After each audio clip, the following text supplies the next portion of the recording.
Afterward he brought me to the gate, even the gate that looketh toward the east.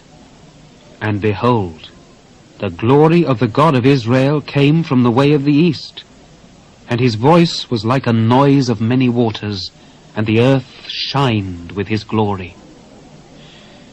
And it was according to the appearance of the vision which I saw, even according to the vision that I saw when I came to destroy the city. And the visions were like the vision that I saw by the river of Chebar, and I fell upon my face.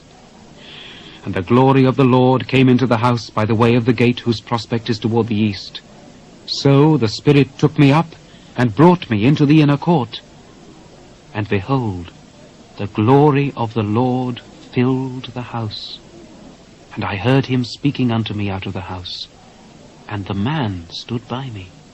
And he said unto me, Son of man, the place of my throne and the place of the soles of my feet, where I will dwell in the midst of the children of Israel forever, and my holy name shall the house of Israel no more defile, neither they nor their kings by their whoredom, nor by the carcases of their kings in their high places.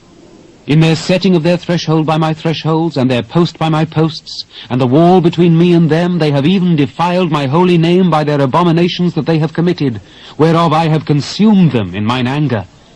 Now let them put away their whoredom, and the carcases of their kings far from me, and I will dwell in the midst of them forever.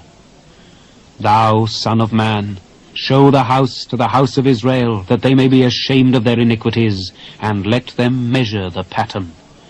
And if they be ashamed of all that they have done, show them the form of the house, and the fashion thereof, and the goings out thereof, and the comings in thereof, and all the forms thereof, and all the ordinances thereof, and all the forms thereof, and all the laws thereof, and write it in their sight, that they may keep the whole form thereof, and all the ordinances thereof, and do them. This is the law of the house.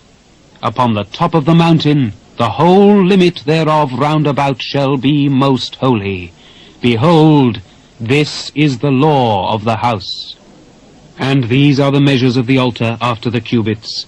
The cubit is a cubit and an handbreadth. Even the bottom shall be a cubit, and the breadth a cubit, and the border thereof by the edge thereof round about shall be a span.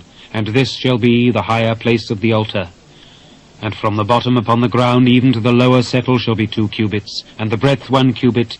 And from the lesser settle even to the greater settle shall be 4 cubits, and the breadth 1 cubit. So the altar shall be 4 cubits, and from the altar and upward shall be 4 horns. And the altar shall be 12 cubits long, 12 broad, square in the 4 squares thereof.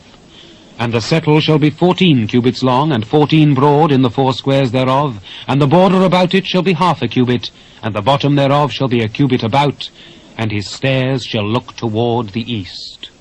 And he said unto me, Son of man, thus saith the Lord God, These are the ordinances of the altar in the day when they shall make it, to offer burnt offerings thereon, and to sprinkle blood thereon.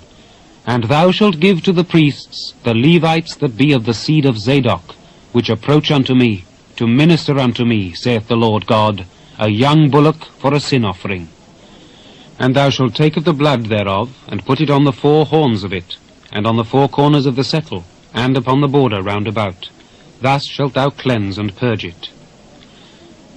Thou shalt take the bullock also of the sin offering, and he shall burn it in the appointed place of the house, without the sanctuary.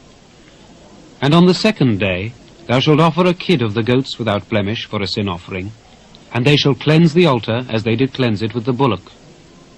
When thou hast made an end of cleansing it, thou shalt offer a young bullock without blemish, and a ram out of the flock without blemish. And thou shalt offer them before the Lord, and the priests shall cast salt upon them, and they shall offer them up for a burnt offering unto the Lord. 7 days shalt thou prepare every day a goat for a sin offering. They shall also prepare a young bullock, and a ram out of the flock, without blemish. 7 days shall they purge the altar and purify it, and they shall consecrate themselves. And when these days are expired, it shall be that upon the 8th day, and so forward, the priests shall make your burnt offerings upon the altar, and your peace offerings, and I will accept you, saith the Lord God.